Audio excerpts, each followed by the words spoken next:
በስመ አብ ወወልድ ወመንፈስ ቅዱስ አሐዱ አምላክ አሜን። እንደምቆያችሁ አሁን ደግሞ የእግዚአብሔር መልአክ ከሚለው አስተምህሮ ውስጥ ሌላ ክፍልን እንቀጥላለን። እንደምታዩት የእግዚአብሔር መልአክ የተባለው አስተምህሮን በቁጥር 1 ላይ አብራርቻለሁ፣ መግቢያ ሰጥቼበታለሁ። በቁጥር 2 ላይ ከቤተክርስቲያን አባቶች መካከል እጅግ ፌመስ የሆነው በተለይ በኢትዮጵያ ውስጥ እጅግ ፌመስ ከሆኑት አባቶች መካከል የሆነው ዮሐንስ አፈወርቅን እንደ ሐሳብ ሰጥቼበታል።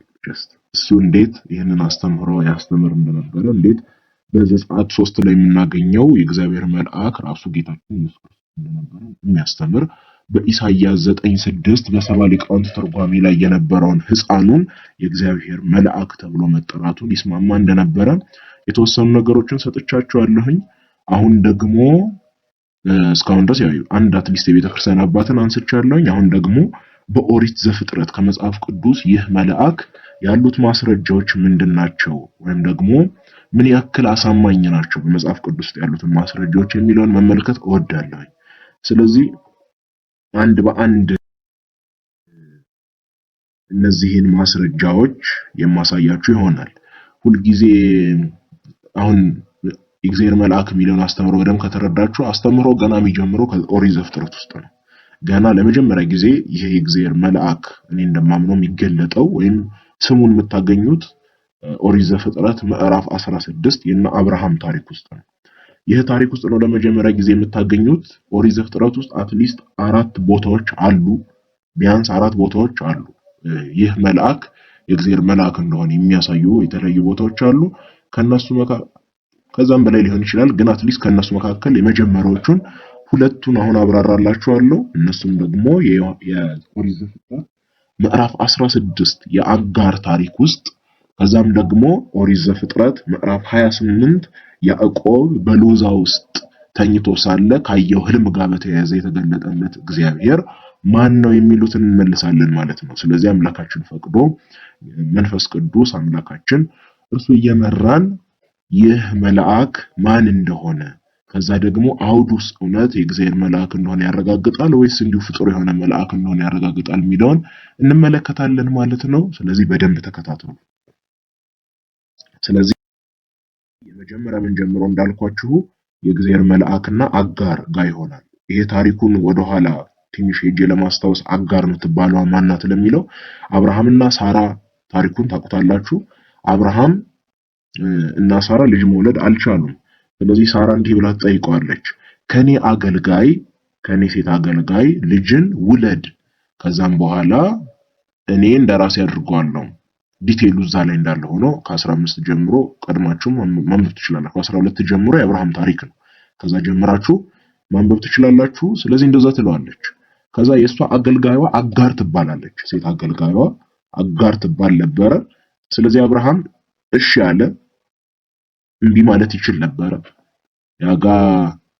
ከአጋር ወለደ።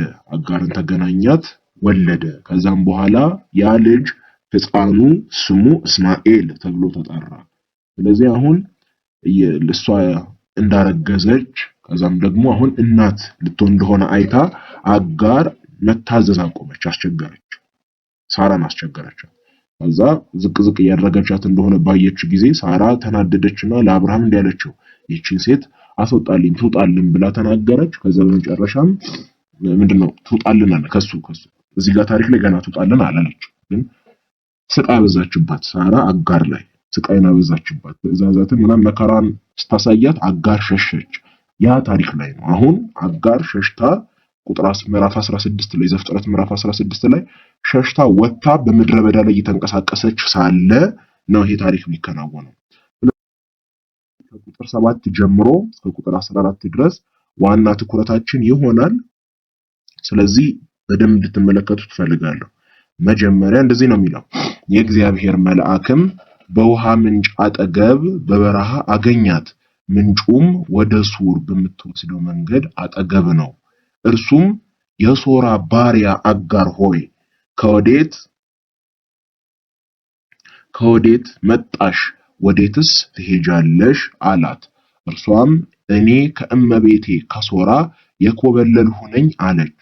የእግዚአብሔር መልአክም ወደ እመቤትሽ ተመለሺ፣ ከእጇም በታች ሆነሽ ተገዢ አላት። የእግዚአብሔር መልአክም ዘርሽን እጅግ አበዛዋለሁ፣ ከብዛቱም የተነሳ አይቆጠርም አላት ይላል። አሁን እዚህ ነጥብ ላይ ድጋሚ ጥቅሱን ሄዳችሁ ለራሳችሁ ማንበብ ትችላላችሁ። በደንብ ወደ ቀጣዩ ከመሄድ በፊት ገና አላለቀም። ያው ገና ቁጥር 10 ላይ ነው ያለውና ስለዚህ እዚህ ጋር ከ7 እስከ 10 ባለው ውስጥ ወሳኝ ነጥቦች እንድትይዙልኝ ፈልጋለሁ። የመጀመሪያ አስተውላችሁ ከሆነ የእግዚአብሔር መልአክም በውሃ ምንጭ አጠገብ በበረሃ አገኛት ነው የሚለው። ምንጩም ወደ ሱር በምትወስደው መንገድ አጠገብ ነው። በሌላ አነጋገር ይህ የእግዚአብሔር መልአክ ተጉዞ ሄዶ በሚታይ መልክ ነው ያለው ማለት ነው። ሄዶ አገኛት እንዲል ማለት ነው። እግዚአብሔር ቀጥታ ጠራት ቢሎሮ ቀጥታ አገኛት ምናምን ማለት ባላስፈልገ ነበር። ይልቁንም የእግዚአብሔር መልአክ ከላይ ተልኮ ወርዶ ከዚያ በኋላ ምን አደረገ? እሷ ባለችበት ቦታ ቤቱ ጋር አገኛት፣ በውሃ ምንጭ አጠገብ አገኛት። ስለዚህ እያየችው ነው ማለት ነው። አሁን ሲናገራት እና እንዲህ ሲላት ቀጥታ ከሱ ጋር እየተነጋገረ ነው ያለው ማለት ነው። ስለዚህ አንድ ነጥብችን በደንብ ያዙልኝ አይምራችሁ። አንደኛ ነጥብ። ሁለተኛ ነጥብ በደንብ እንድታስተውሉ የምፈልገው የእግዚአብሔር መልአክ ቁጥር 10 ላይ የእግዚአብሔር መልአክ ዘርሽን እጅግ አበዛዋለሁ ከብዛቱም የተነሳ አይቆጠርም ብሎ ነገራት። ይህ ንግግር በደንብ እንድታስተውሉ ትፈልጋለሁ። የእግዚአብሔር መልአክ ዘርሽን እጅግ አበዛዋለሁ። እግዚአብሔር ዘርሽን ያበዛዋል አላለም። ወይም እግዚአብሔር እንዲህ አለ ዘርሽን እጅግ አበዛዋለሁ አላላትም። ይልቁንም ቀጥታ ምንድነው ያላት? የእግዚአብሔር መልአክ አለ ዘርሽን እጅግ አበዛዋለሁ። ማንም ያበዛው? እኔ ያበዛዋለሁ። በላነጋገር ይህ የእግዚአብሔር መልአክ ምንን ክሌም እያደረገ ነው? ሕይወትን መስጠት እንደሚችል ወይም ደግሞ ዘርን ማብዛት የመቻል ችሎታው እሱ እንዳለው እኔ በራሴ ምን ላደርግሽ ይችላል? እኔ ራሴ ዘርሽን ምን አደርገዋለሁ? አበዛዋለሁ ብሎ እየነገራት ነው። ይህ ስልጣን ሕይወትን የመስጠት ስልጣን ከእግዚአብሔር ውጪ ለሌላ ለማንም አልተሰጠም። ይልቁንም ነቢያትን ብትመለከቷቸው አሁን ኢሳይያስ ሄዶ እኔ ሕይወትን ሰጣቸዋለሁ ከሙታን የነበሩ ሰዎችን ሲያስነሱ እንኳን እኔ ያስነሳዋለሁ አይደለም ጀስት ሲሉ የነበሩት። ወይም ደግሞ ጸሎታቸው ላይ እንኳን ሲናገሩ ማን ነው የሚሉት? ጸልየው እግዚአብሔር ሆይ ይህንን ነፍስ መልስ አንሳ እያሉ ይጸልዩ ነበር እንጂ እኔ ዘርህን አበዛዋለሁ ብሎ አይናገርም። ከዛ ሁለተኛ ደግሞ በደንብ እንድትደነቁ የሚያደርጋችሁ ነገር ምንድነው? ይህ ቃል ኪዳን ቃል በቃል እግዚአብሔር ለአብርሃም የሰጠው ቃል ኪዳን። ለአብርሃም የሰጠው ቃል ኪዳን ምንድነው? በዘር ምድር ይባረካሉ የሚለውን አይደለም፣ ግን ደግሞ ዘርህን ምን አደርገዋለሁ? አበዛዋለሁ ብሎ ነግሮታል። ይህ ዘርህን አበዛዋለሁ የሚለው ቃል ኪዳን እግዚአብሔር መናገር የሚችለው ቃል ኪዳን ነው። ሌላ ሰው እንደዚህ ብሎ ቃል ኪዳን ሲገባ አትመለከቱ። የትኛውም ፍጡር እንደዚህ ብሎ ቃል ኪዳን ሲገባ አትመለከቱ። ይህ ስልጣን የእግዚአብሔር ስልጣን ነው። ዘርሽን እጅግ አበዛዋለሁ ብሎ አሁን ሲናገር ይሄ እግዚአብሔር መልአክ በሌላ አነጋገር ምን እያለ ነው? እኔ ሕይወት መስጠት የምችለው ዘርህን አበዛዋለሁ፣ ዘርሽን አበዛዋለሁ ብዬ የመናገር ስልጣን ያለኝ ማን ነኝ?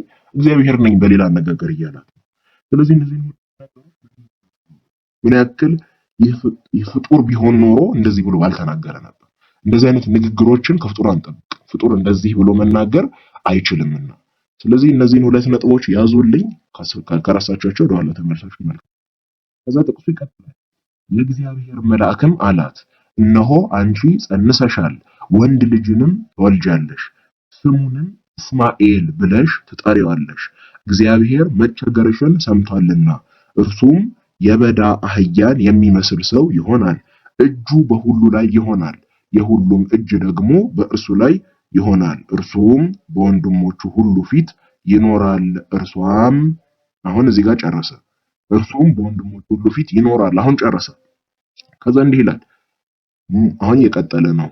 እርሷም ይናገራት የነበረውን የእግዚአብሔርን ስም ኤልሮኢ ብላ ጠራች።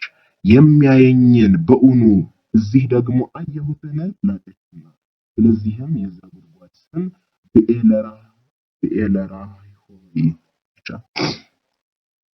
ብሔርለ ሃይሮኢ ብለው ተብሎ ተጠራ። እርሱም በቃዴስና በባሬድ መካከል ነው። ያገኛችሁት ሰዎች ትኖራላችሁ ብዬ ተስፋ አደርጋለሁ። ቁጥር 13 ላይ የተናገረው ማስተዋላችኋል። እዚህ ጋር አሁን የእግዚአብሔር መልአክ የተናገረው ንግግር አለቀ። እስከዚህ ድረስ እስከ 12 ድረስ እግዚአብሔር መልአክ የተናገራት ንግግር አበቃ። ከዛ በኋላ ምን ይላል? እርሷም አሁን ይሄ ታራኪው ነው፣ አጋር አይደለችም እያወራች ያለችው። እርሷም ይናገራት የነበረውን የእግዚአብሔርን ስም የእግዚአብሔርን መልአክ አይደለም የእግዚአብሔርን ስሙን ኤልሮኢ ብላ ጠራች። የሚያየኝን በእውነት እዚህ ደግሞ አየሁትን ብላለችና ስለዚህም የዚያ ጉድጓድ ስም ብኤርለ ሃይሮኢ ተብሎ ተጠራ እርሱም በቃዴስና በባሬድ መካከል ነው ብሎ ተናገረ። ምሳሌ ልስጣችሁ ይሄን እዚህ ጋር እየተከናወነ ያለው እንድትረዱት። ለምሳሌ ሳራና ዮሐንስ የሚባሉ ሰራተኞች አሉ። ከዛ ለምሳ የሆነ ቦታ ሄዱ። ከዛ እየተረኩ ነው የነገርኳችሁ ነው ያንን ታሪክ። ሳራና ዮሐንስ እንዲህ አደረጉ። ከዛ በኋላ ዮሐንስ እና ሳራ ብዙ ሰዓት ሲያወሩ ከቆዩ በኋላ ሳራ ከሷን ያነጋግራት የነበረውን ሐኪሙን እንዲህ አለችው፣ አሁን ወደ ስሬ ልመለስ ነውና ሰላም ቆይ አለችው ብዬ ብናገር አሁን ዮሐንስ ሐኪም እንደሆነ የነገራችሁ ማን ነው? ሶስት አካላት ናቸው እዚህ ውስጥ ያሉት። ዮሐንስ አለ፣ ሳራ አለች፣ ተራኪው አለ። እዚህ ጋር ዮሐንስ ሐኪም እንደሆነ የነገራችሁ ማን ነው? ተራኪው ነው የነገራችሁ። ሳራ አልተናገረችም እንደዛ ብላ። ሳራ አይደለችም የተናገረችው። ሳራ ያለችው ምንድነው? እነሆ ልሄድ ነው ወደ ስሬ ልመለስ ነውና ሰላም ቆይ ብላ ነው የተናገረችው። ተራኪው ግን አንዲት ዲቴል የሚያውቀው ዕውቀት ነው። እሱ ከሚያውቀው ዕውቀት ከተራኪው ወይም ጸሐፊው ከሚያውቀው ዕውቀት ምን ብሎ ጨመረ? እሷን ያነጋግራት የነበረውን ሐኪም አለ። በሌላ አነጋገር እዛ ጋር የነበረው ዮሐንስን ማን ብሎ እየገለጸ ነው? ተራኪው ሐኪም እንደሆነ አውቃለሁኝ። ስለዚህ እኔ ምን እየነገርኩ ነው? ሐኪም ነው እያልኩ ነው፣ እኔ አምናለሁኝ። ያንን እያለ እየተናገረ ነው ማለት ነው። ስለዚህ አሁን በተመሳሳይ አነጋገር የእግዚአብሔር መልአክና አጋር አሉ። እግዚአብሔር መልአክ እያናገራት እንደሆነ እየተረከልን ያለ አካል አለ። ያንን ታሪክ እየተረከልን ያለው ሙሴ ነው። በማን ተመርቶ? በእግዚአብሔር መንፈስ ተመርቶ ምን እያለ ነው? ይህንን እየጻፈልን ነው። የእግዚአብሔር መልአክም አጋርን አነጋገራት። ከዚያም በኋላ ምን ይላል? እርሷም ይናገራት የነበረውን እግዚአብሔር ስም ኤልሮኢ ብላ ጠራች። በሌላ አነጋገር አጋር ያን ሲያነጋግራት የነበረውን ኤልሮኢ ብላ ጠራች ማለት ነው። እግዚአብሔር ያያል ወይም በሌላ አነጋገር ተርጉማለች። የሚያየኝን እዚህ በውኑ አየሁትን ብላለችና ብላ ይተርክልናል። አሁን ይሄ ንግግር እሷ ያለችው ምንድነው? ኤልሮኢ ብላ ጠራች። የሚያየኝን በውኑ እዚህ ደግሞ አየሁትን ብላለች። አጋር ግን የእግዚአብሔር መልአክን እዚህ ጋር ምን ብላ አልጠራችው? ያው እሷ ለብቻው በሌላ ቦታ ጠራች። ግን እዚህ ጋር ያለው እርሷም ይናገራት የነበረውን እግዚአብሔርን ሲል የእግዚአብሔር መልአክ እዛ ጋር ያነጋገራት የነበረው ደግሞ እግዚአብሔር መልአክ ነው። ቅድም አሳይቻለሁ እሱ። ስለዚህ እግዚአብሔር መልአክን እግዚአብሔር ብሎ አይደንቲፋይ ያደረገው አጋር ብቻ አይደለችም ማለት ነው። ማን ነው? ተራኪው ጸሐፊው ነው። የጻፈው ማን ነው? ይህንን መጽሐፍ የጻፈው ደግሞ ሙሴ ነው፣ ራሱ ነብዩ ሙሴ ነው። ስለዚህ ሙሴ ራሱ ምን አድርጎታል? ይህንን ታሪክ ይሄ የእግዚአብሔር መልአክ የተባለው ከአጋር ጋር ሲያወራ የነበረው አካል ማን ነው? ያህዌ ነው። ትክክለኛ ስሙ እግዚአብሔር ዕብራይስጡን ብታዩት ያህዌ ነው። ያህዌ ማለት ለማንም ሊሰጥ የማይችል ሌሎች አምላክ ሊባሉ ይችላል፣ ግን ያህዌ ተብሎ የሚጠራው አንድ ብቻ ነው። እሱም እውነተኛው አምላክ ብቻ ነው። ስለዚህ በሌላ አነጋገር ሙሴ ምን ብሎ መሰከረ? ከሷ ጋር ከአጋር ጋር ሲነጋገር የነበረው ማላኽ ኤሎሂም ተብሎ ሲጠራ በዕብራይስጡ የሰማችሁት ያ መልአክ ማን ነው? ያህዌ ራሱ ነው። ሙሴ ራሱ መሰከረ። ከዛ አጋር ደግሞ ማን ብላ ጠራቸው? ኤልሮኢ ብላ ጠራቸው። እግዚአብሔር ይመለከታል፣ እግዚአብሔር ያያል ብላ ጠራቸው። አሁን ይሄንን ስም ለማን የሰጣችው? ከፊቷ ስለነበረው ለማን? ለእግዚአብሔር። በሌላ አነጋገር አንተ ምን ታደርጋለህ? ታያለህ። ከስራይታችን የሚያየኝን አይደል? እግዚአብሔር ያያል አለችና የሚያየው ማን ነው? ከፊት ለፊቷ ያለው ማን ነው? የእግዚአብሔር መልአክ። የሚያየኝን በእውኑ እዚህ ደግሞ አየሁትን ብላ ተናገረች። ያየችው እግዚአብሔር መልአክ ነው። ስለዚህ ያያት እሱ ነው ማለት ነው። ስለዚህ ማምጣት የሚያየው እግዚአብሔርን በእውነት እሱን እኔ ደግሞ ያየሁትን ያ አነጋገር ምንም ያስደንቅ አይደለም። ትዝ የሚላችሁ ከሆነ ያዕቆብ ከእግዚአብሔር ጋር በታገለበት ታሪክ ላይ ወደፊት እንመጣበታለን። በታገለበት ታሪክ ላይ እንዲህ የሚል እናገኛለን። መጨረሻ ላይ ቦታውን ጵንኤል ብሎ ያዕቆብ ጠራው። በእውነት እግዚአብሔርን አይቼው በሕይወት ተርፍ ያለሁን ብሎ ተናግሯልና። ለምንድነው የቀደሙ ሰዎች እንደዚህ የሚያምኑት? ኃጢአት ነበረባቸው። ኃጢአት የነበረብን ሰዎች ከሆንን እንዴት ነው ንጹህ የሆነውን እግዚአብሔርን ፊት ለፊት ሆነን ምን ማድረግ የምንችለው ልናየው የምንችለው ብሎ እምነት ነበራቸውና እግዚአብሔርን ካዩት ፊት ለፊታቸው ከመጣ እንደሚሞቱ ያምኑ ነበር። ያ እምነት ስለነበራቸው ይደነግጡ ነበር። ሁለተኛ ምስክር ከያዕቆብ አገኘ። ከዛ ሶስተኛ ምስክር ደግሞ ሙሴ እንኳን ጸጳጦስ ውስጥ ዘጸአት 3 ላይ ስትመለከቱ በቁጥቋጦ ውስጥ የነበረውን እግዚአብሔርን ሊያየው እንኳን ምን አደረገ? ፈራ ይላል። ለምን? እግዚአብሔር ነው እዛ ጋር እየተገለጠ ያለው። ስለዚህ ሶስተኛ ምስክር ሙሴ አለ። በሌላ ቦታ ላይ ደግሞ ማኑሄ ደግሞ አለ። የማን አባት? የሶምሶን አባት እና እናቱ መጨረሻ ላይ ምን ይላሉ? ልክ ከእግዚአብሔር የተላከውን የእግዚአብሔርን መልአክ እና ከዛ ወደ ቤታቸው ይገባና በድንጋጤ ምን ይላል? በእውነት እግዚአብሔርን አይተነው እንዴት እስካሁን ድረስ አልሞትንም? በእውነት አይተነው እስካሁን ድረስ በሕይወት አለን ብሎ ይደነግጣል። ራሱ ሪአክሽን አስተውላችሁት ከሆነ ሁሉም ቦታ ላይ ተመሳሳይ የሆነ ሪአክሽን ነው እያሳየው። ስለዚህ እዚህ ተነስተን ይህ መልአክ አውዱ ካነበባችሁትና ይሄ አይምሯችሁ ውስጥ ያለ ቀድሞ የነበራችሁን አስተውሎታችሁ መጽሐፍ ቅዱስ ሚለውን እስኪ እንስማው፣ አውዱ ሚለውን እንመልከት ካላችሁ እዚህ ጋር የተገለጠው መልአክ በምንም አይነት ሁኔታ እንዲሁ ፍጡር ሊሆን አይችልም። ይልቁንም ትክክለኛው እግዚአብሔር ራሱ የእግዚአብሔር መልአክ ፍጡር አይደለም፣ ራሱ አምላክ ነው።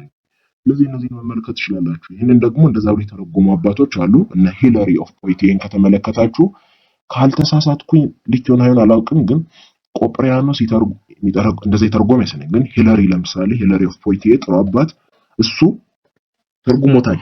በዚህ መንገድ ነው የተረጎመውና ይህንን ጥቅስ የመጀመሪያ ማስረጃችን ነው። አሁን እዚህ ላይ ሊነሱ የሚችሉ ትችቶች አሉ። አንደኛ ሰዎች አሁን ምን ሊሉ ይችላሉ? አጋር እኮ ትክክለኛ አማኝ አልነበረችም፣ ከሌላ ቦታ የመጣች። ስለዚህ እንደና አብርሃም ያደረሱ ከተኛ እምነት እንዲኖራት አይጠቅም። ስለዚህ የትኛውንም የመጣውን አካል በሙሉ ምን ልትል ትችላለች? አይ ይሄ እግዚአብሔር ነው ወይም አምላክ ነው ብላ ልትጠራው ትችላለች እኮ ሊሉ ይችላሉ። ይህ ነጥብ ላይ ሁለት ችግር አለ። በሁለት አይነት መንገድ መልስ ይችላልላችሁ። አንደኛ አጋር ብቻ አይደለችም ያለችው እዚህ ጥቅስ ላይ ቅድም እንዳሳየኋችሁ ከሷ ጋር ይነጋገር የነበረው የእግዚአብሔርን ብሎ እግዚአብሔር ብሎ ያህዌ ብሎ ያንን የእግዚአብሔር መልአክ አይደንቲፋይ ያደረገው አጋር ብቻ አይደለችም። ይልቁንም ሙሴ ራሱ ነው። ሙሴም እንግዲህ ጣዖት አምላኪ ነው ማለት ከፈለጋችሁ እግዚአብሔር ይሆናችሁ። ይህ መጽሐፍ ሲጽፍ በእግዚአብሔር መንፈስ ተመርቶ የእግዚአብሔር መንፈስ እየመራው ይሄን እየጻፈ አሁንም ያገኘውን አካል በመልአክ በሙሉ እግዚአብሔር ብሎ ይጠራዋል ካላችሁ እግዚአብሔር ይማራችሁ ነው ያላውቅላችሁ። ስለዚህ አይሰራም። አጋር ብቻ አይደለችም ያለችው ሙሴም ነው ያለው። ስለዚህ አንደኛው ገደል ገባ ማለት ነው። በሁለተኛ መንገድ ደግሞ ከተመለከታችሁ አሁን ለምሳሌ በሐዲስ ኪዳንም በብሉይ ኪዳንም መመልከት ይችላል።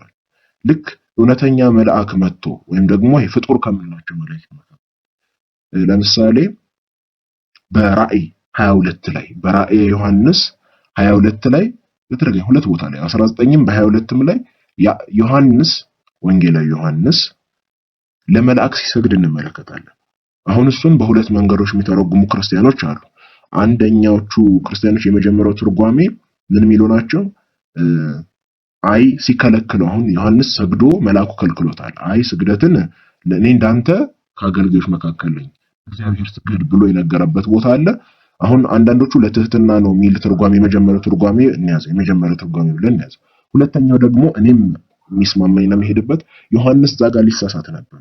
ሐሳቡ አክቹአሊ ካየው ራእዮች የተነሳ በአግባቡ እያስተዋለ ስላልነበረ ማይሆን ስህተት ሊሰራ ስለነበረ በአይምሮ የተገለጠለት እግዚአብሔር መስሎት ለእግዚአብሔር መልአክ ምን ሊያደርግ ነበር? አጉል የሆነ ትክክል ያልሆነ ስግደት ሊሰግድ ስለነበረ የእግዚአብሔር መልአክ ምን አደረገው?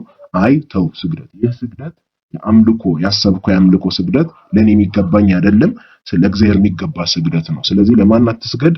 ለሱ አትስገድ፣ ይልቁንም ይቀርበል ለኔ አትስገድ፣ ይልቁንም ለእግዚአብሔር ስገድ ብሎ ነግሮታል። በሁለቱም መንገዶች መለከቱት ልክ አንድ ሰው አግባብ ያልሆነ ነገር ትክክለኛ ያልሆነ ነገር እንደሆነ ሲሰማ የእግዚአብሔር መልአክ ምን ያደርጋል? ምንም የእግዚአብሔር መልእክተኛ ቢሆን እኮ አሁን የተላከው ከጌታችን ከኢየሱስ ክርስቶስና ከእግዚአብሔር ነው። ይህ መልአክ የተላከው ግን ከሱ ተልኮም እንኳን ቢሆን ለእግዚአብሔር የሚገባውን ክብር ምን አላደርግም ብሏል። በሁለቱም ትርጓሜ እኔ አልቀበልም ብሏል። አሁን እዚህ ጋር ቀጥታ አጋር መጣ፣ አስባችሁታል? ፊት ለፊቱ መጣ። እሱ ስሙ ማን ነው? ኤልሮኢ ነው፣ የሚመለከተው እግዚአብሔር ነው ብላ ስትጠራ እንዴት ነው መልአኩ ምንም ሪአክት ያላደረገው? አስተውላችኋለች? ነጥቡ ሪአክት አላደረገ፣ ይልቁንም ተቀብሎት ምን አድርጓል? ሄዷል። እንደውም ከዛ ቀጥሎ 21 ላይ ካልተሳሳትኩኝ ድጋሚ መጥቶ ያወራታል የእግዚአብሔር መልአክ። ሁለተኛ ጊዜ ሲያወራት እንዴት አያነሳውም? አትሊስት ጉዳዩ። ስለዚህ እነዚህ ሰዎች እያወሩ ያለው ነገር ኮምፕሊትሊ ሴንስ የማይሰጥ ነገር ነው። ይህንን የእግዚአብሔር መልአክ ልክ እንደተቀበለው ማይቃወመው ከሆነ ዝም ብሎ ጸጥ ብሎ ያንን ሊቀበል አይችልም። ይልቁንም ምን ባደረገ ነበር? እንደነሱ ሐሳብ ቢሆን ኖሮ አይ እኔ ምን አይደለሁም እግዚአብሔር አይደለሁም፣ ይልቁንም ፍጡር ነኝ፣ የእግዚአብሔር መልአክ ነኝ። ስለዚህ ምን አትበይ፣ እኔንማ ምን ብለሽ ልጠርኝ አይገባኝም፣ እግዚአብሔር ብለሽ ልጠርኝ አይገባኝም ብሎ በከለከላት ነበር። ስለዚህ አሁን ይሄ ትችት አይሰራም። ሁለተኛ ሌላ የሚያነሱት ትችት አለ። ሁለተኛ ሌላ የሚያነሱት ትችት ደግሞ እዚህ ጋር ምንድነው የሚባለው? ይሄ መልእክተኛነት ወይም የእግዚአብሔር መልአክ እግዚአብሔርን ወክሎ ነው ውክልና የሚባለው ኮንሴፕት፣ ኤጀንሲ የሚባለው እግዚአብሔር መልአኩን ሲልከው በሱ ፈንታ ሆኖ እንዲናገር አድርጎ ነው ይላል። ስለዚህ በሱ ፈንታ ሆኖ የሱ መልእክተኛ ሆኖ ስለተላከ ምን ማለት ይችላል? ዘርሽን አበዛዋለሁ ሲል የእግዚአብሔር መልአክ እንደዛ ቢልም አክቹአሊ እያለ ያለው ማን ነው? እግዚአብሔር ነው። ወይም እግዚአብሔር በመልአኩ በኩል ፕሪቲ ማች እየተናገረ ነው። እንደዛ ሊሉ ይችላሉ። አሁን እንደዛ ማለት ይችላል ኤጀንት ስለሆነ ወይም ደግሞ የሱ ወካዩ ስለሆነ የእግዚአብሔር ወካዩ ስለሆነ የእግዚአብሔር ወካዩ የሆነ አካል ደግሞ ምን ማለት ይችላል? እኔ ዘርሽን አበዛዋለሁ ብሎ መናገር ይችላል። ከዛም ደግሞ እሱ አሁን መጣ እግዚአብሔር ስትለው ጸጥ ማለት የሚችለው ወይም ደግሞ መቀበልም የሚችለው ምን እያለ ስለሚያውቅ ነው። እሱ የእግዚአብሔር መልእክተኛ እንደሆነ ስለሚያውቅ የእግዚአብሔር ወካይ እንደሆነ ስለሚያውቅ አክቹአሊ እየተመሰከረለት ያለው ማን ነው? እግዚአብሔር ነው የሚል አቋም አላቸው። ይሄ ነገር አሁንም አይሰራም። የመጀመሪያው ችግር ውክልና እንደዛ አይሰራም። አሁን ለምሳሌ ቅድም የሰጣችሁ ሳራና ዮሐንስ፣ አሁን ዮሐንስ ሳራ ላካት ወካዩ አድርጎ ወይም እሱ መናገር የሚፈልገውን መልእክት እንድትናገርለት ወደ ማን ዮሐንስና ሳራ ነው ያልኩት አይደለ? ከዛ ጢሞቴዎስ ወደሚባል ሰው ላካት። ከዛ በኋላ ሳራ ሄዳ ጢሞቴዎስ ጋር እኔ ዮሐንስ ነኝ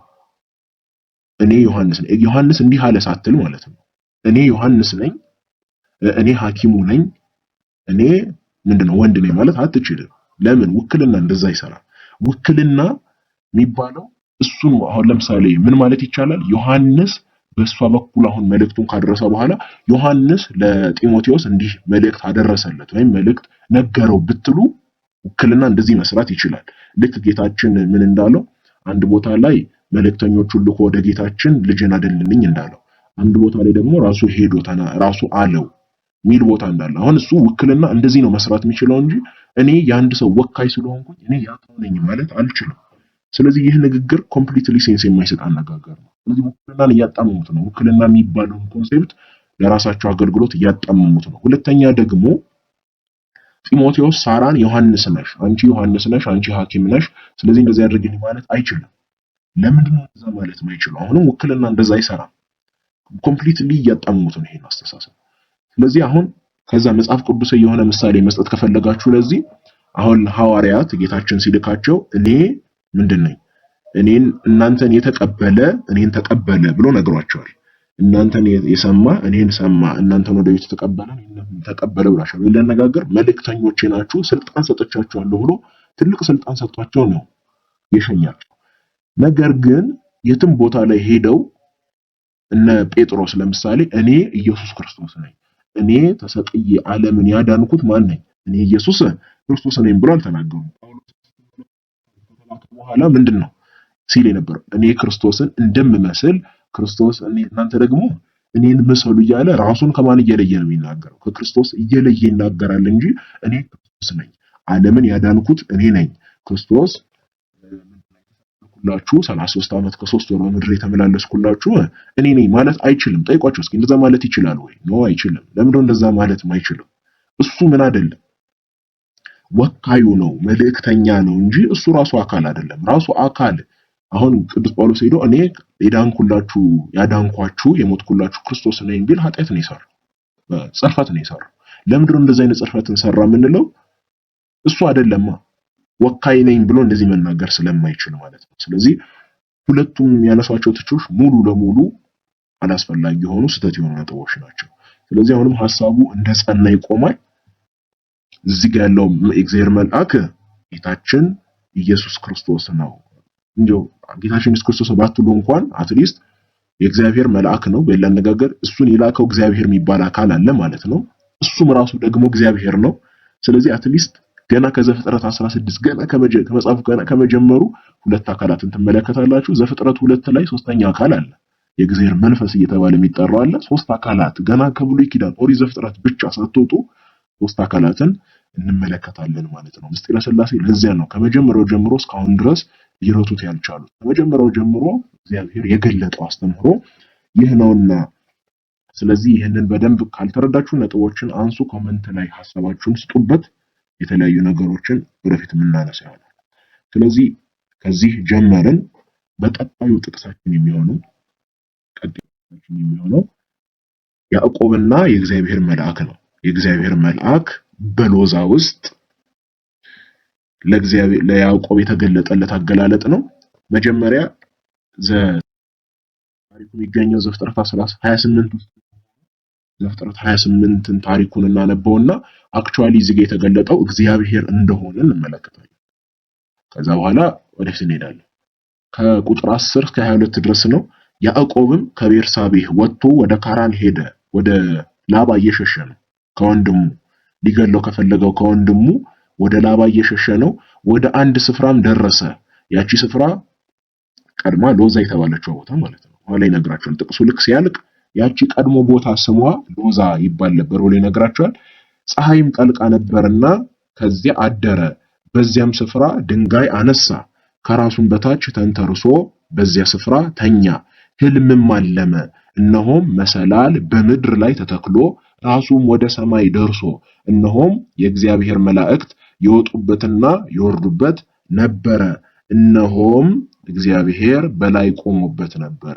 ማን እንደቆመበት አስተውላችኋል? ያለው እግዚአብሔር በላይ ቆሞበት ነበር። አንድ ሁለት ክርክር የለውም። ይበቃ። ራሱ ትክክለኛው አምላክ እውነተኛው አምላክ እግዚአብሔር ምን አድርጎበት ነበር? እዚህ ላይ ቆሞበት ነበረ። ከዛ እግዚአብሔር ያለውን ደግሞ አስተውሉ። ምንም ጥርጥር የለውም። ይሄን ካያችሁ በኋላ እዚህ ጋር የተገለጠለት እግዚአብሔር እንደሆነ ምንም ጥርጥር የለም። የአባትህ የአብርሃም አምላክ የይስሐቅም አምላክ እኔ እግዚአብሔር ነኝ። በቃ ጉዳዩ አበቃ። የአብርሃም አምላክ የይስሐቅ አምላክ እኔ እግዚአብሔር ነኝ ካለ እውነተኛው አምላክ እኔ ነኝ እያለ ነው እዚህ ጋር የተገለጠለት ለያዕቆብ በሕልሙ የተገለጠለት እግዚአብሔር። እሺ ይህችን አንተ የተኛህባትን ምድር ለአንተም ለዘርህም እሰጣለሁ፣ ዘርህም እንደ ምድር አሸዋ ይሆናል። እስከ ምዕራብና እስከ ምስራቅ እስከ ሰሜንና እስከ ደቡብ ትሰፋለህ። የምድርም አሕዛብ ሁሉ በአንተ ዘርም በዘርህም ይባረካሉ። አስተውላችሁት ከሆነ ዘርህ እንደ ምድር አሸዋ ይሆናል። ትዝ ይላችኋል። ልክ ራሱ ቃል ኪዳን ልክ ለአጋር የተገባላት ቃል ኪዳን እዚህ ጋር ግን የተለየው ምንድነው? የምድርም አሕዛብ ሁሉ በአንተ ዘር ምን ያደርጋሉ? ይባረካሉ የምትሏችን በደንብ እንታስተውሉ። እቺ ለይስሐቅ ብቻ የተሰጠች ናት። በይስሐቅ በኩል ላለው ትውልድ የተሰጠ ነው። ለእስማኤል እንደዚህ አይነት ቃል ኪዳን አልተሰጠውም። ዘርህ ግን ይበዛል ተብሎ ተነግሮታል። ራሱ ቃል ኪዳን እግዚአብሔር የሚናገረው ነው። እግዚአብሔር ራሱ ተገልጦ ነው እንደዚህ ቃል ኪዳን የሚያደርገው የሚሰጠው እንጂ መልአክ ከመሬት ተነስቶ እኔ መልአኩ እኔ ፍጡር እንደዚህ ብሎ መናገር አይችልም። ስለዚህ ታሪኩን ቀጥለው እነሆም እኔ ካንተ ጋር ነኝ፣ በምትሄድበትን መንገድ ሁሉ እጠብቅሃለሁ፣ ወደዚህች ምድር እመልስሃለሁ፣ የነገርሁህን ሁሉ እስካደርግልህ ድረስ አልተውህምና። በደንብ አስተውሉ ያለው እነሆም እኔ ካንተ ጋር ነኝ። ማን? እኔ እግዚአብሔር ካንተ ጋር ነኝ፣ በምትሄድበትን መንገድ ሁሉ እጠብቅሃለሁ። ስለዚህ እግዚአብሔር ቃል ኪዳን ገብቶለታል። እጠብቅሃለሁ፣ በምትሄድበት መንገድ ሁሉ ከክፉ ምን አደርግሃለሁ? እጠብቅሃለሁ፣ እኔ ነኝ የምጠብቅህ ብሎታል። ወደዚህች ምድር እመልስሃለሁ፣ የነገርሁህን ሁሉ እስካደርግልህ ድረስ አልተውህምና። ያዕቆብም ከእንቅልፉ ተነስቶ በእውነት እግዚአብሔር በዚህ ስፍራ ነው፣ እኔ አላወቅሁም ነበር አለ። ፈራ፣ እንዲህም አለ፣ ይህ ስፍራ እንዴት ያስፈራል! ይህ ስፍራ የእግዚአብሔር ቤት ነው እንጂ ሌላ አይደለም፣ ይህም የሰማይ ደጅ ነው። ያዕቆብም ማልዶ ተነሳ፣ ተንተርሶት የነበረውንም ድንጋይ ወስዶ ሐውልት አድርጎ አቆመው፣ በላዩም ዘይትን አፈሰሰበት። ያዕቆብም ያንን ስፍራ ቤቴል ብሎ ጠራው። የእግዚአብሔር ቤት ማለት ነው። ቤተኤል ማለት ነው። ቤትኤል ብሎ ጠራው። አስቀድሞ የዚያች ከተማ ስም ሎዛ ነበረ። ስለዚህ እዚህ ጋር አሁንም ወሳኝ ነጥቦችን እንድትይዙልኝ እፈልጋለሁ። በምትጽፉበት ካለ እንድትይዟቸው። የመጀመሪያ እዚህ ጋር እግዚአብሔር ቃል ኪዳን ገብቶለታል። እዚህ ጋር የገባለትን ቃል ኪዳን በደንብ እንድትይዙልኝ ወይም እጠብቅሃለሁ በምድር ሁሉ እጠብቅሃለሁ የሚለውን ማለት ነው። ከዚያ ቀጥሎ ግን ያዕቆብ ያቺን ቦታ ስሟን ማን ብሎ ጠራው? ቤቴል ብሎ ጠራው። ስለዚህ ቤቴል ብሎ የጠራው እዛ ስለተገናኘው ስለማን ብሎ ነው? ስለ እግዚአብሔር ብሎ ማለት ነው። ይህ እግዚአብሔር ቤት ነው ብሎ ያንን ቦታ ቤቴል ብሎ ጠራው። ስለዚህ አሁን ሌላ ቦታ ላይ የቤቴሉ አምላክ አሁን ብዬ ብናገር ማን እያልኩ ነው? የቤቴሉ አምላክ ማለት በዚያ በቤቴሉ ያዕቆብ ለእግዚአብሔር የተገለጠለት ማን አምላክ እሱ ነው ብሎ ይናገራልና ስለዚህ ተመልከቱ በመጨረሻም ጥቅሱ እንዲህ ብሎ ይጠቀልላል። ያዕቆብም እንዲህ ብሎ ስዕለትን ተሳለ። ልክ ቅድም እግዚአብሔር የቀባለት ቃል ኪዳን አለ። ስለዚህ አሁን እግዚአብሔር ለገባለት ቃል ኪዳን እሱ መልስ እየሰጠ ነው ማለት ነው። ስለዚህ አሁን ምንም ጥርጥር የለውም ስዕለቱን የተሳለ ያለው ቃል ኪዳን ለገባለት ለማን ነው? እግዚአብሔር ነው። ስዕለቱን የተሳለው ወደ እግዚአብሔር ነው፣ ወደ ፍጡር አይደለም። ቃል እግዚአብሔር ጠብቀሃለሁ ብሎ ቃል ኪዳን ገባለት። እሱ ደግሞ ስዕለትን ተሳለ። እግዚአብሔር ከኔ ጋር ቢሆን በምሄድባትም በዚች መንገድ ቢጠብቀኝ ራሱ ቃል ኪዳን የምበላውንም እንጀራ የምለብሰውንም ልብስ ቢሰጠኝ ወደ አባቴ ቤት በጤና ብመለስ እግዚአብሔር አምላኬ ይሆንልኛል። በሌላ አነጋገር አንተ ቃል ኪዳን ገብተህልኛል። አሁን ያልኩህ ምንድነው? ስዕለት የተሳልኩት ወደ አንተ ነውና አንተን ስዕለት ተስያለሁኝ። ያልከውን ብትፈጽምልኝ አንተ ምን ትሆናለህ? አምላኬ ትሆንልኛለህ። ለሐውልት የተከልሃት ይህም ድንጋይ የእግዚአብሔር ቤት ይሆናል። ከሰጠኸኝም ሁሉ ለአንተ ከ10 እጅ አንዱን እሰጥሃለሁ ብሎ ለእግዚአብሔር ቃል ኪዳንን ገባለት። ስለዚህ እስካሁን እስካያችሁት ውስጥ ወሳኝ ነጥቦቹን አስታውሱ። ቦታው አሁን ማን ተብሏል? ቤቴል ተብሏል። እግዚአብሔር ለያዕቆብ ቃል ኪዳን ገባለት። ምን ብሎ ቃል ኪዳን ገባለት? የስዕለት ምንድነው? በዚች ምድር ላይ ሁሉ ምን አደርጋለሁ? ጠብቀሃለሁ። በምትሄድባትም ሁሉ እኔ ከማን ጋር ነኝ? ከአንተ ጋር ነኝ ብሎ ቃል ኪዳን ገባለት። ስለዚህ ያዕቆብም ቃል ኪዳን ለገባለት ለእግዚአብሔር ምን አለ? ስዕለትን ተሳለለት። በመንገድ ሁሉ ብትጠብቀኝ ከዛ ምን ትሆናለህ? አንተ የኔ አምላኬ ትሆንልኛለህ። ከዛም እዚህ ቦታ መጥቼ ምን አደርገዋለሁ? የእግዚአብሔር ቤት ትሆናለች ይቺ ቦታ ብሎ ቃል ኪዳን ገባ። ከዚያ ደግሞ ሌላ አንድ ወሳኝ ነጥብ አስተውላችሁ ከሆነ እዚህ ጋር ለያዕቆብ የተገለጠለት አምላክ ራሱን ሲገልጥ ምንድነው ያለው? የአብርሃም አምላክ የይስሐቅ አምላክ እኔ ነኝ ብሎ ነው የተናገረው። ስለዚህ ጥርጥር የለውም እግዚአብሔር ነው። በሌላ ቦታ ላይ ያዕቆብ ድጋሚ ይህ ራሱ አምላክ ማን ነው? አምላክ እንደሆነ ራሱ እውነተኛው አምላክ እንደሆነ ገልጿል። ያዕቆብም ዮሴፍን አለው በምዕራፍ 48 ላይ ነው ደግሞ ሁሉን የሚችል በከነዓን ምድር በሎዛ ተገለጠልኝ። በሌላ አነጋገር አይቶታል ማለት ነው። አይቼዋለሁ ከኔ ጋር ምን አድርጓል? ቃል ኪዳን ገብቶልኛል፣ አይቼዋለሁ፣ ተገልጦልኛል ብሎ ነግሮታል። በሎዛ አስተውሱ ቦታው 28 ላይ ያየነው ቦታ ማለት ነው። ባረከኝም እንዲህም አለኝ፣ እነሆ ፍሬያማ አደርግሃለሁ፣ አበዛሃለሁም፣ ለብዙም ሕዝብ ጉባኤ አደርግሃለሁ። ይህችን ምድር ካንተ በኋላ ለዘላለም ርስት ለዘርህ እሰጣታለሁ ብሎ ተናገረ። አሁን ካስተዋላ አሁን በደንብ ይዛችሁታል ብዬ ተስፋ አደርጋለሁ። አሁን ይህ እግዚአብሔር የተባለው የተጠራው አካል ማን እንደሆነ 28 አልነበር ያነበብነው? ከ3 ምዕራፍ በኋላ በምዕራፍ 31 ላይ ራሱን ይገልጣል። ይህ በሎዛ በቤተል ውስጥ አምላክ ነኝ ብሎ የአብርሃም አምላክ ነኝ፣ የይስሐቅ አምላክ ነኝ ብሎ የተናገረው አምላክ፣ ስዕለት የተሳለለት አምላክ፣ እውነተኛው አምላክ ራሱን ከ3 ምዕራፍ በኋላ ይገልጣል። ማን እንደሆነ ተመልከቱ። በኦሪት ዘፍጥረት ምዕራፍ 31 ከቁጥር 11 እስከ 13 ላይ ላባ አሁን ምንድነው ያዕቆብን ካታለለው ኋላ ያለ ታሪክ ነውና ቁጥር 11 ላይ የእግዚአብሔርን መልአክ በሕልም ያዕቆብ ሆይ አለኝ፣ እኔም እነሆኝ አልኩት። ማነው እየተናገረ ያለው አሁን? የእግዚአብሔር መልአክ። በደንብ አስተውሉ። የእግዚአብሔርን መልአክ በሕልም ያዕቆብ ሆይ አለኝ፣ እኔም እነሆኝ አልኩት። እንዲህም አለኝ። አሁንም እየተናገረ ያለው ማን ነው? እግዚአብሔር መልአክ ነው። ዓይንህን አቅንተህ እይ፣ በበጎችና በፍየሎች ላይ የሚንጠላጠሉት የበጎችና የፍየሎች አውራዎች፣ ሽመልመሌ መሳዮችና ዥንጉርጉሮች ነቁጣ ያለባቸውም ናቸው።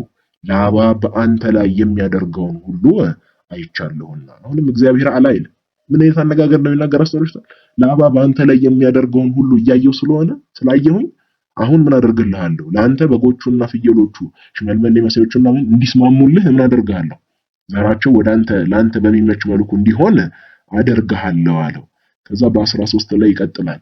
ሐውልት የቀባህበት አስተውሉት። ሐውልት የቀባበት የት ቦታ ነው? በዚያም ለእኔ ስዕለት የተሳልህበት የቤቴል አምላክ እኔ ነኝ። አሁንም ተነስተህ ከዚህ ሀገር ውጣ፣ ወደ ተወለድክበትም ምድር ተመለስ ብሎ ተናገረ። ማለት የተናገረው ይሄን ንግግር የእግዚአብሔር መልአክ መጣና ይሄ እንግዲህ የምትክዱት ነገር ቀጥታ ነው የተናገረው። ሐውልት የቀባህበት ስፔሲፊክ ነው እንደሚያደርገው ሐውልት የቀባው ያዕቆብ የት ነው? ከዛ ደግሞ ለእኔ የተሳልክበት የት ነው? ከዛ በስም ጠራው። የቤቴል አምላክ እኔ ነኝ ብሎ ተናገረ። በሌላ አነጋገር እኔ አንተ ተኝተህ ሳለህ በህልም የተገለጥኩልህና የአብርሃም አምላክ የይስሐቅ አምላክ እኔ ነኝ፣ እኔ እግዚአብሔር ነኝ ብዬ የተናገርኩ ማን ነኝ? እኔ እግዚአብሔር መልአክ ነኝ። ሐውልት የቀባኸው ለእኔ ነው። ስዕለት የተሳልከው ራሱ ለእኔ ስዕለት የተሳልከው ለማን ነው? ለእኔ ነው። የምትጠብቀኝ እስከ መጨረሻው ድረስ አንተ አምላኬ ትሆናለህ ብለህ ቃል ኪዳን የገባኸው ወይም ደግሞ ስዕለት የተሳልከው እኔም ደግሞ ጠብቀሃለሁ ብዬ ቃል ኪዳን የገባውልህ ማን ነኝ? እኔ የእግዚአብሔር መልአክ ነኝ ብሎ እየተናገረው ነው። ስለዚህ አሁን ቃል ኪዳኔ ምን እያደረኩ ነው? እየጠበቅኩ ነው። ለአባ እያንገላታ ስለሆነ እያልኩ ነው። ምን ላደርግህ መጥቻለሁ ማለት ነው። በሌላ አነጋገር ልጠብቅህ መጥቻለሁኝ እያለ ነው። ስለዚህ እነዚህን ጥቅሶች ካዩ በኋላ ነው የቤተክርስቲያን አባቶች ምን ማለት የጀመሩት? አዎ ይህንን ልንክድ ምን አናደርግም፣ አንደፍርም፣ አንችልም። ይልቁንም ጥቅሶቹ እጅግ ግልጽ ናቸው። በጣም ግልጽ ከመሆናቸው የተነሳ ምንድነው እኛ ምን ልናደርገው ማንችለው ነገር ነው፣ ልንክደው የማንችለው ነገር ነው። ለዛ ነው የቤተክርስቲያን አባት የምትሉት በሙሉ ስለዚህ ጉዳይ ካወራ ምን ይላል? የሆነ ቦታ ላይ ጥቅሶቹን አንዳንዶቹ ዝም ብሎ መላክ ናቸው ሊሉ ይችላል። ግን የሆነ ቦታ ላይ ከምሰጣችሁ ጥቅሶች መካከል የሆነ ቦታ ላይ ምን ይላሉ? አዎ ይህ ማን ነው? ፍጡር ሊሆን አይችልም፣ ራሱ ጌታችን ኢየሱስ ክርስቶስ መሆን አለበት እንጂ ብሎ ይናገራሉ። ገና ኢየሱስ ክርስቶስ እንደሆነ አላረጋገጥንም፣ ግን ደግሞ አትሊስት ይህ መልአክ ኦሪት ዘፍጥረት ውስጥ ፍጡር ሊሆን እንደማይችል አሳይተናል። ስለዚህ ነገሮችን በደንብ እንድታስተውሉ እየጸለያችሁ አምላክን እየለመናችሁ ይሄ ሰው እየተናገረ ያለው ነገር ውሸት ከሆነ ምን አድርገው እባክህን ግለጥ፣ እየተናገርን ያለነው ነገር ውሸት፣ ይሄ ሰው እየተናገረ ያለው ነገር ውሸት ከሆነ አንተ አስተምረኝ፣ እንዴት ነው መረታው ብላችሁ አጥኑት። እውነት ከሆነ ግን አንተ እውነት የብሉይ ኪዳኑ የእግዚአብሔር መልአክ ያ ግሩም መልአክ ያ ድንቅ መልአክ ስምህ ድንቅ የሆነው መልአክ አንተ ከሆንክ ግን በእውነት ይሄ ነገር ላይ ምን እንዳደርግ እንዳምን አድርገኝ ያላችሁ እየጸለያችሁ ተመልከቱ። ግራ ለገባችሁ ሰዎች፣ ሌሎቻችሁ ግን በቂ የሆነ ማስረጃ ይሆናችኋል ብዬ ተስፋ አደርጋለሁኝ። እንግዲህ አሁንም ያዕቆብም ላይ ምን ሊያነሱ ይችላሉ? ቅድም እንዳልኳችሁ አይ እዚህ ጋር እኮ ምንድነው በእግዚአብሔር ፈንታ እየተናገረ ነው፣ በእግዚአብሔርን ወክሎ እየተናገረ ነው ሊሉ ይችላሉ። ቅድም እንዳልኳችሁ ትችቱ ለምን እንደማይሰራ ደግሞ በደንብ አሳይቻችኋለሁ። ውክልና እንደዚህ ሊሰራ አይችልም። መጽሐፍ ቅዱስም ውክልናን እንደዚህ እንዲሰራ አይፈቅድለትም። እና እነዚህን ነገሮች በደንብ ታስተውሉ ነው። አዲስ ትምህርት እንደሆነ አውቃለሁ። ለሁላችሁም ላይሆን ይችላል። ለብዙዎቻችሁ አዲስ ትምህርት እንደሚሆን ተስፋ አደርጋለሁኝ። ስለዚህ ቀስ ብላችሁ ከጸሎት ጋር እያደረጋችሁ ጥቅሶቹን ቁጭ ብላችሁ ለራሳችሁ እያነበባችሁ እንድትመለከቱት ነው። ጌታችን ክርስቶስ ተነስቷል፣ በእውነትም ተነስቷል። ያ በብሉይ ኪዳን የነበረው የእግዚአብሔር መልአክ ስጋ ሆኗል። የእግዚአብሔር መልአክ ስጋ ሆኗል። በእውነትም ሞቶ ኃጢአታችንን በሙሉ ቀብሮ እሱ ምን አድርጓል? ተነስቷልና። ስለዚህ ክርስቲያኖች ሆይ ደስ ይበለን። ይህ መታሰቢያ እንግዲህ ጾሙ እንዳለ የዚህ ጊዜ መታሰቢያ ነውና የአምላካችን ሰላም፣ የጌታችን የኢየሱስ ክርስቶስ ሰላም፣ የአብ ፍቅር፣ የመንፈስ ቅዱስም አንድነት ከሁላችን ጋር ይሁን። ሰላም ቆዩ።